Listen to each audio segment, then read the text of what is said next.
All right, before we could get just about any food we needed at the grocery store, people living in the desert Southwest ate what the land had to offer. Yes, we live off the land, simple, right? yeah. Now one local company getting back to basics and harvesting nature's gardens. So guess what? Heidi was out there eating weeds, right? Yeah, more or less, yes. She bent down, she goes, here, this is desert lettuce. And I was like, well, are you going to eat it first? Because I was scared. And I tasted it. And it was super bitter. And the part I didn't put in the story is it did taste a little bit like dirt, but she makes everything taste Oh, this is going to be a good one. But no, it is really interesting. She loves this story. Yes. No, she goes, yeah, it does. It's a little bitter, but she's great. Her name is Karen, and she is the founder of a company called Sonoran Scavengers, and that's exactly what they do. They forage food from the Sonoran Desert, and then they do end up turning it into fresh, healthy, tasty foods, desert to table. The Sonoran Desert, not known for its bounty, but look more closely and talk to the right people, and you'd realize maybe it should be. This would be lamb's quarters, but these will eventually grow into being our wolfberries. These little ones will be a form of plantain.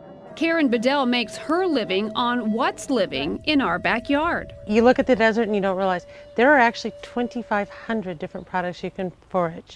Some things we're familiar with, like mesquite and prickly pear. Others, not so much, like amaranth. It's kind of my rice flour of the desert because it's a little more bland, so it just kind of blends. Even cattail. There's cattails in the middle of the desert. They shouldn't be there, but they are because obviously there's a water source.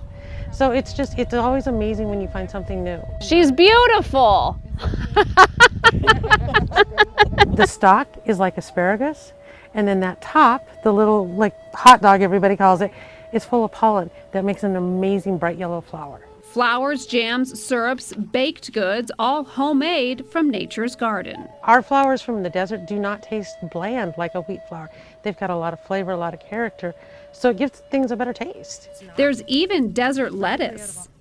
It's a little bitter, but it's more bitter than a lot of our lettuce anymore. It tastes like, there's something. It is bitter. It is bitter. Karen started Sonoran Scavengers 5 years ago, and business has blossomed. Just keeps getting bigger and bigger and bigger. I mean, we started out at one tiny little farmer's market, and now we're doing about 7 a week. As more people turn back to nature, moving toward better health. It's not processed. Everything is made with honey. We don't use refined sugars, and it's all gluten-free. Mesquite was the first thing she started to mill. But prickly pear is the fan favorite. The health benefits is an anti-inflammatory. It's good for the circulatory system. It's high in vitamin C and calcium. I mean, it's a powerhouse.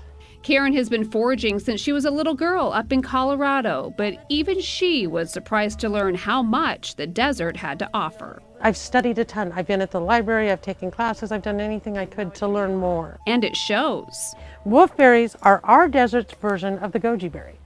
Actually, our wolfberry is the mother species. The goji berries are a subspecies. Even in the heat of the summer, Karen says, there's life out there.